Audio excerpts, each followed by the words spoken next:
All right. Happy Friday, everybody. Welcome into the show today. Matthew Paris from the Washington Times. Matthew, thanks for hopping on today. Hey, appreciate it. It is your last weekend off before football really gets going. You got any plans for the weekend? No, this is like the busiest time of year because all the preview stories that I have been not being able to finish, I have to finish. So I will be mostly inside today. I have a lot of work to do, but that's this time of year. You were at the welcome home luncheon. Any nuggets of interest from that? Um, Not necessarily. I mean, they put Brian Robinson on NFI, so we asked Ron Rivera about that. He talked about John Bostic and kind of made this funny remark of why'd you re-sign him? Oh, well, you've been asking us about a veteran linebacker for who knows how long. So they brought Bostic back. Besides that, I mean, it was notable that Dan Snyder wasn't there. Tanya made the remarks like normally Dan does, but they switched it up this year. It was at MGM National Harbor. So afterward, we stuck around, and that did not go well for me. But besides that, it was a fun day. What is your favorite game to play? I'm a blackjack guy. I like playing poker, but I've never done it at a casino, and I was a little too intimidated.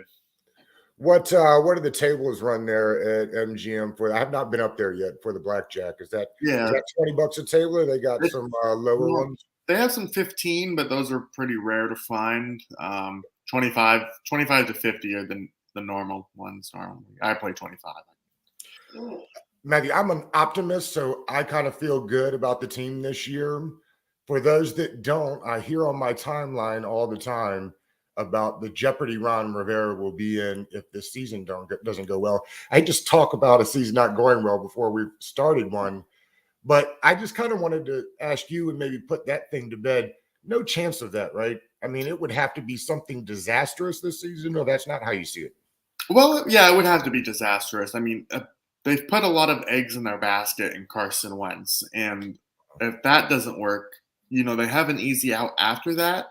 But you think about it, that'd make 3 full seasons to try and find a quarterback solution, and being unable to do so, that's when the pressure really starts to come on.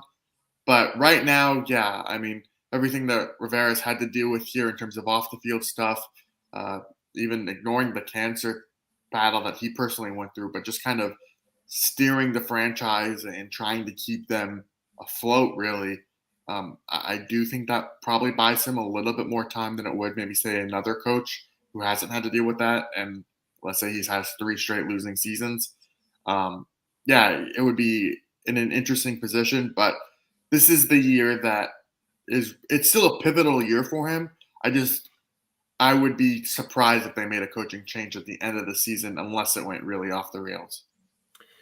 I posed this the other day, and I have a hard time understanding it. Last year, before the season starts, they get Ryan Fitzpatrick, William Jackson III, and Curtis Samuel, and guys like Greenberg have them as the sneaky wild card pick, Super Bowl pick. And things went wrong last year. I get that, but 2 of those guys didn't play much of anything.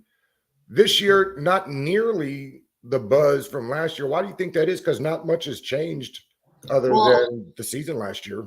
Sure. I think the season has a bit something to do with it, respectfully. I mean, the reason why Washington was being picked as maybe a sleeper, let's call it, last year was because people thought their defense was a top 5 defense, that if their offense could just get back to respectability, like average, above average, then you're really talking there.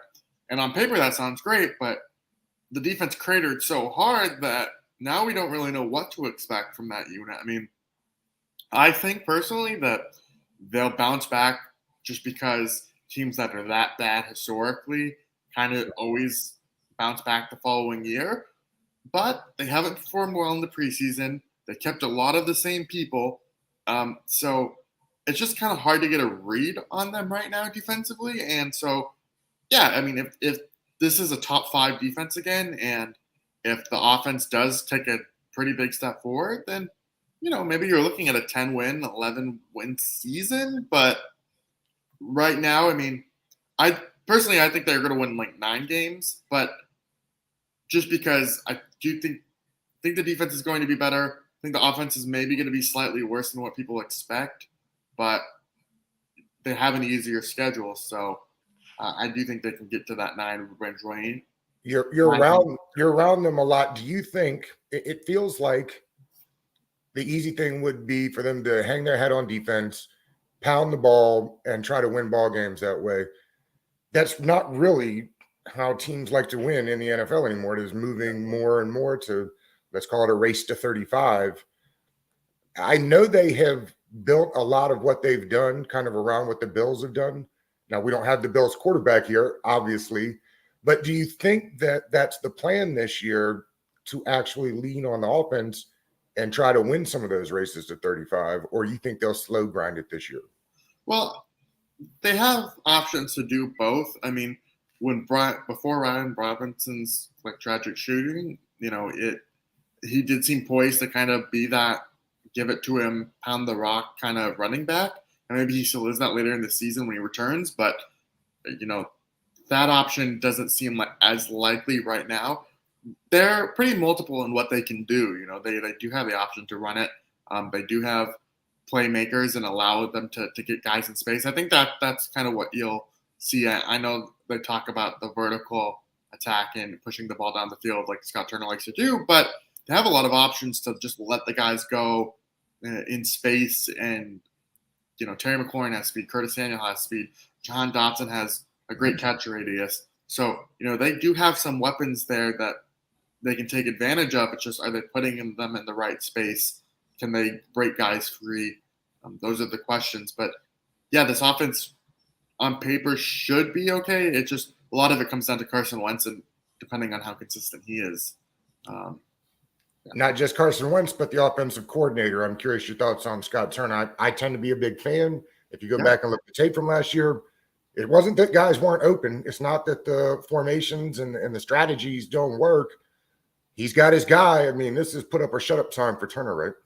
Yeah. No, I mean, I thought he has done a really nice job given the pieces that he's had. I mean, the cool thing about Turner is that he calls a very modern game. They run a lot of play action. They send a lot of guys in motion. It does seem like he embraces that kind of modern play calling that people would want. But he also adapts to the situation at hand. You think about the 4-game winning streak they had where they really started to run the football a lot more. It seems like they do kind of recognize their personnel at times, and I think that's what you want out of a play caller. But, he does have a lot to prove this year. I understand that fumbling issues are a problem and it can't be tolerated, but it feels like, and maybe it was just Brian Robinson looked so good. I wasn't at camp this year to kind of see it in person, but it feels like Antonio Gibson spiraled out of control quickly. Like that thing happened fast, right? It was like starter one day, fantasy draft darling, and then 2 days later it was like job lost, look for kick return duties. It was something. I mean, are we overstating how they plan on using Gibson? No, I don't think so. I mean, I do think there was a clear shift that happened. I mean, it did seem like this was Robinson's job. They were going to still use Gibson. I mean, it's not like they weren't going to use him even if Robinson was healthy, but they wanted to use him different ways than necessarily they had in the past. You could have maybe seen him more in the passing game involved, getting him out in space, maybe even lining up in the slot here and there, though we haven't really seen that in training camp, so I don't want to throw that out there without, But why did they wait so long to do this? Yeah, it's a good question. They had him be the running back. When he was first drafted, they talked about him being that Christian McCaffrey type. That never really materialized. They did, he was so elusive his first year. He was able to really take advantage of his carries. I think he averaged 4.7 yards per carry.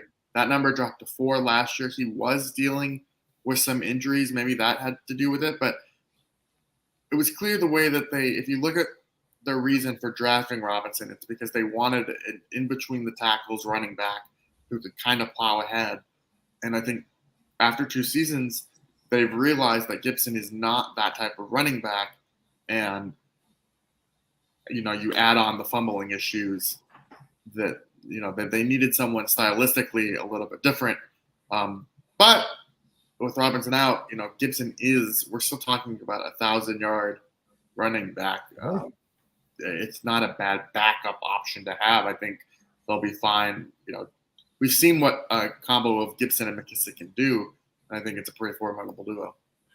Is it the injury and lack of visibility that we aren't talking more about McKissick this offseason? Because it feels like he doesn't get talked about enough. And you and I both know they're going to use him a ton. Yeah, absolutely. I mean, that's probably it. I mean, there was that weird situation with Buffalo where he was maybe gone, maybe he wasn't, and then came back. And I actually think I was talking about this earlier on Khan's show. I don't necessarily think with Brian Robinson being out for the 4 games that they just automatically need to give the ball to Gibson and replace the production that Robinson was going to have with Gibson. I think J.D. McKissick can easily take some of that. I mean, there are different ways to attack defense rather than just running the ball. I mean, they can get J.D. McKissick pretty involved. We've seen him do that with Alex Smith at quarterback, and he had 100 targets though that first year in Washington. So they can go about this in a strategic way, and I think he can be a big part of their offense. It just kind of depends on how they utilize him, and that's going back to Scott Turner. That's what is facing him this year. Is he does have a lot of options. It's not it's not necessarily the Bills or whatever. They don't have this all-star cast of playmakers, but he has a lot of different options stylistically that he can do, and it'll be interesting to see how he deploys them. One of those options leads me to my next question, what I call the curious case of Diami Brown. I mean, here's a 3rd-round pick from 2 years ago, and as well as I do, they were excited. They did not think he was going to make it that far when they got him. He won't dress. How's he going to dress this year because he doesn't play special teams? That's a great question. I think you just nailed it in your analysis there. I don't think he's going to dress. I mean, he'll be up if there's an injury, and with Curtis Samuel, we never know. With who knows the bumps and bruises that come over the course of the season. But as of now, and if everyone's healthy, I mean, Cam Sims having him up, it's either they kept 6 receivers. You're going to have Dax up because of the punt return abilities. You're going to have Cam Sims up probably because of what he can do on special teams and is that red zone target. So, you're not going to keep 6 receivers up in a game. And so that logically leads to Diami Brown being inactive. And frankly, I mean, he didn't make the strides this summer. Not right. He weren't being active. He had some drops in those preseason games. He was very inconsistent even in camp.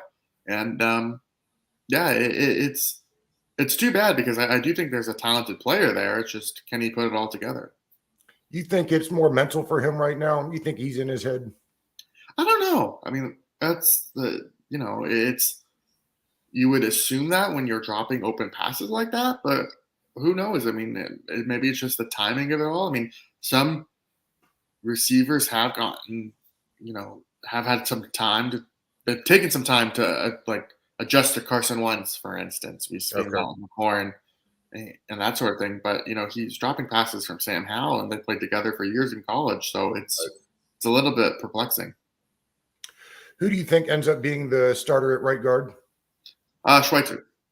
Yeah. It will be Schweitzer. And is that because Schweitzer won the job out, or Turner just wasn't healthy enough to get reps in? Personally, I think it should have been Schweitzer's job anyway. He earned it, but I'm curious what the coaching staff thought.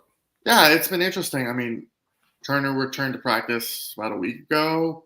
We're not allowed to see team stuff anymore, but in individual drills, they do line up as a unit. And Schweitzer has been getting the reps with the first team, and Turner's been going in with the backups.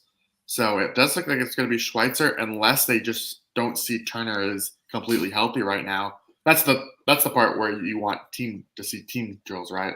You don't know if Turner's going into the side field after those start. But as of now, I think it's Schweitzer, and it's not a bad option. I mean, I think he's really reliable for them, and he's a versatile piece along that line. And he's certainly not Sheriff, but due to basically, Sheriff only played half the time the last couple of years anyway. How big of a drop off do you think it is from Sheriff to either one of those guys?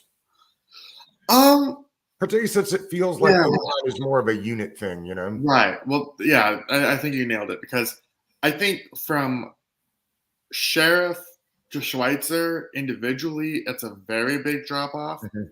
But the rest of the line itself, I think, is solid enough and workmanlike enough to where they should be really good. I mean, I think if the line regresses this year, I think it'll be more because of, let's say, what Carson Wentz is stylistically, that he holds the ball a little bit longer in the pocket versus Taylor Heineke, who kind of extends plays with his legs on the outside. Wentz can do those things too, but he's more inclined to stay in the pocket. So, it's more of a question of that. But I do like this offensive line. I think they're really deep. It's maybe one of the best positions on the roster, if not the best. And I'm not really concerned about them. How many tight ends do you think will be up? It's a deep room. It's a good room.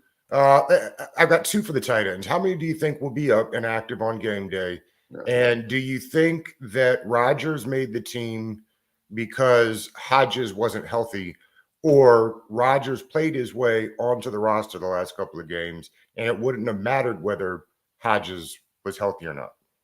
Yeah, bit of both. I mean, I think Rodgers made his way on the team because of the injuries, not to Hodges per se, but because of Logan Thomas, John Bates, and Cole Turner. All of them were hurt, and he really impressed. And they do like to keep, I mean, if you think about last year, they used that 4th tight end spot for a developmental guy like Samus Reyes. They see kind of Rodgers as that sort of project. I think he's frankly more ahead of what Samus Reyes was, just because of, he's played football his entire life. Yeah. But Hodges making the roster was an interesting one. I think part of that was a little bit of roster flexibility. They would place him on IR and then place him on IR and was able to bring back David Mayo after releasing Mayo. There's just a lot of technical things. As for how many will be up on game day, probably 3, right? That feels, you could run on your 3 tight end personnel sets if they want to do that, even though they don't really do that, but it's an option too. What is your best guess for a return date for Chase Young? It's a good question. If he's not ready by that 5th week, then, they have that short turnaround in Chicago. So I don't think he's going to be active in the first game of the year on Thursday Night Football. So you would guess maybe week 7 if he's not ready by week 5. I would probably lean toward week 7, but I don't know. It remains to be seen. Like, we don't know when he's going to turn that corner, or if he has turned that corner. It just really depends on how much progress he makes over the first couple weeks here. How much will they miss him? I think a lot. One of the bigger questions to me is how productive is this defensive line going to be? I think Montez Sweat can have a better season than he's had it in the past few years. I think he's kind of taken the right approach to this. He's been explosive, has looked consistent when playing, but that other spot, it's just, there's not really a dynamic pass rusher on that sort of side. I mean, James Smith-Williams is more of your meat and potatoes guy. Casey Tuhill's kind of a stout player. He's not necessarily generating pressure left and right. And so, maybe they generate pressure by bringing in someone like Shaka Toney on situational downs, but it's not. They're going to have to be creative. Like, I think if you look at what they did last year, they, started blitzing more after Young and Sweat went down. I would expect maybe them to try that sort of stuff again. And they've been practicing a little bit of that bear front, right, with 5 defensive linemen up front. I wonder if they'll use some of that more often. You may be able to, in situations, drop Montez Sweat back into like maybe the Sam role and move John Allen out to get some extra pressure. Are you more Will you be able to tell the people that watch this today that they shouldn't be concerned about the linebackers? Lots of people concerned about the linebackers in Commander Land. Coaches, by their inactions, have told you, don't be concerned about it. We're not concerned about it. You shouldn't be concerned about it. Signing John Bostic, I mean, that shouldn't make you any more or worse happy or elated than you were the other day. What are we to surmise from their actions concerning the linebackers this year? No, I mean, I probably, after the Bostic move, I probably have more questions about it than I did beforehand. And not necessarily, it's not because of John Bostic, the player. It's now that Bostic is back and they have a reliable veteran middle linebacker, what does this mean for Jamin Davis? Are they going to give Jamin Davis the rope to go out there to play consistently? Or are we going to see a split in snaps where John Bostic is playing 55% of what Jamin Davis would play? Like, it's more curious to me. Like, when David Mayo was here, and David Mayo still is here, but when it was just David Mayo, Holcomb, and Davis, you knew that Mayo was going to come in on those five, when there are five linemen in front. Mm-hmm. They're going to go with that package. They're going to go with Mayo in those situations. Now, with Bostic here, Bostic can play Jamin Davis's role. We've seen that. He might not play it to the level that fans want, and maybe it's not great linebacker play, but they clearly trust him in that role. So, are they going to give? Like, how much will Jamin Davis grow? That's a big question for me, and it's even heightened after bringing back Bostic. Because it's only, I mean, realistically, they're only going to play two linebackers, 20 or three linebackers, 15, 20% of the time. I mean, it was not much last year, and it feels like we could be in for even less of it this year. They're loaded at safety. At corner, though, I mean, outside of the top three, I got to tell you, when I was, Mitch Tischler was on the other day, and we were doing the final 53 breakdown, I guess it was on Monday. And I told him, I had a hard time, like, making myself pick the last three or four guys on this roster. Like, the back end of the roster is some, and maybe I'm sure that's how it is for every squad, but the lack of depth at corner to me may be even more, worrisome than the linebackers. Well, no, I mean, they would agree with you because they pretty much turned over the back end of it. I mean, they cut Danny Johnson. He's on the practice squad now. Same with Cornelter. But then they claimed Tariq Castro-Fields off waivers from San Francisco. Now, we talked to Martin Mathew the other day. He seemed very, very excited about what he could be, more of an outside corner. But they scouted him heavy at Penn State in the draft. He's a 6th-round pick. So Martin Mathew said that he had huge upside and then said huge upside again. So it seems like they view him as maybe this kind of project, or that he can come along and maybe contribute later in the season. Who knows? And then the guy that Wild Goose from the Jets, he provides more depth as well. So, yeah, they clearly weren't comfortable with the depth. It just depends on what they can get out of that position. But the top three should be okay. I think William Jackson's played better. Kendall Fuller, I think, is their best cornerback. And Benjamin St. Juste in the slot is interesting, but his injury problems the first year, that's something to monitor as well, because you never want to see a guy with concussion issues. And I think back to Monte Nicholson, Nicholson had a great rookie year. Yeah, he did. And he was never really the same after those head injuries.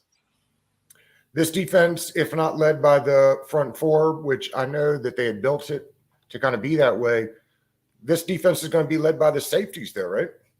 Is that where we're at? Is this like a safety-driven defense now? Or no? Sort of. I mean, they kind of were last year with Landon Collins. Curl was their best player, but with Landon Collins in that hybrid Buffalo nickel role, I would still say that the success of this unit is going to come down to the defensive line, just whether they can match the production and the expectations that Washington wants from them.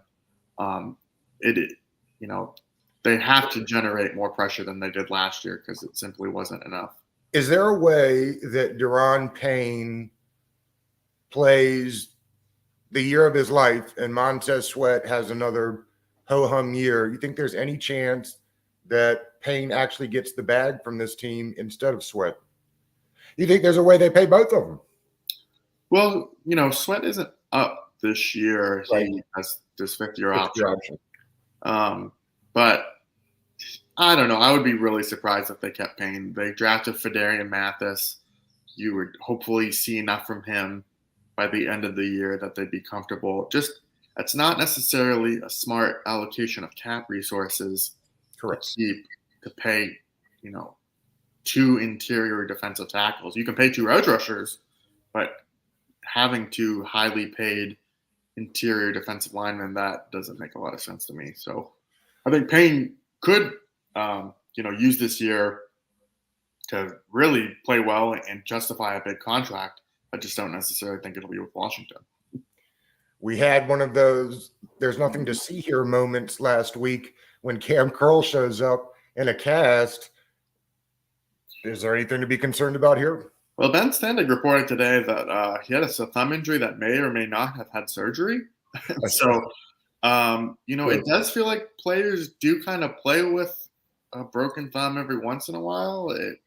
I don't necessarily know how, he is a safety. He can maybe go club with it, but who knows how effective he'll be while he's still recovering. It's something definitely to monitor. If Percy Butler is the backup free safety and they see him more as that deep man, do you think McCain will move into the slot some this year? Because he did that in Miami. Yeah, it feels like they kind of went with that a little bit earlier in training camp.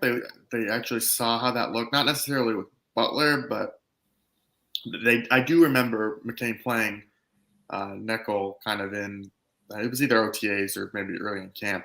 But it seems like once the actual game started, Cam Curl was more of that nickel kind of spot, and Derek Forbes was the back end safety, and McCain was still the free roaming thing. So if I had to guess, I think it would be Curl more in the nickel thing because they like what McCain can provide, kind of seeing it all back there. And Curl is a really versatile player who has great instincts. So I think he's a little bit more suited for the slot at this point. Let's see. I ask everybody before the season starts, what makes a good season for you? What does a productive year look like for you? For me or for the team? Either way. I mean, what does it look like let's start. What does it look like for you? I mean, I don't root for these guys, but I'll root for stories that I want to happen or to that I think are interesting. And so, I've never really covered a team that's been like nationally relevant. And so I think if they could take a step toward that'd be kind of cool to see how they handle that increase in spotlight. And if they do make that jump, that would be fun to see. And, it's better to write about a winning team. I mean, I have no problems writing about a horrific team, but it's more interesting as the season goes along. But besides all that and selfish reasons, what do you think they expect then? Yeah, I mean, I think they're really banking on a jump to that. If you think about what Rivera said last season, he was laying the table for a big jump in year 3. Mm-hmm. Don't want to tip my hand too much here, but I talked to him a little bit about that recently, and he was a little bit more tepid now that the season is closer. Or not tepid, but tempered, rather. Tempered sure. is the word he used. But I think that was just because he doesn't want to lay the groundwork out there, he doesn't want to, if you think about the question that Scott Abraham asked about, is it playoffs or bust? And he said no. Part of that is setting the expectations in check and not having guys buy too much into their own hype. But I think if they would be like really happy or expect a 10-win season. Not that anyone has said that number specifically to me, but sure. I think that's the range. They do want to win the division. That's every year. But I think they see that as a realistic goal from themselves. But sometimes I wonder if they are maybe overvaluating their talent in a sense. But that's why they play the games, and it's fun. It is. And it's exciting because it's actual real football. One last one, just because it popped in my mind. The Commanders play the Giants twice back to back in a row. When's the last time you've seen a team play another team 2 weeks in a row? Well, don't forget that they had the bye there in between. They do, but it's still odd. Yes, it is odd. But I do remember I was a Broncos fan growing up, so I remember them. Like, it seems like if it does happen, like, they do like division games like that where they play the Chiefs, bye, Chiefs again. Like it does happen, and because it's a little bit later in the season, it's an unusual wrinkle. But I think the weirder thing about that is that the bye is so late for Washington this year. Right. It's week 14 and or whatever it is, and that'll be an interesting. Forget about the players, Right. Matty P's gonna need some rest here. He is Mathew Parrish. You can check out all his work at the Washington Times. Thank you, buddy. I appreciate it. I appreciate it. Thank you.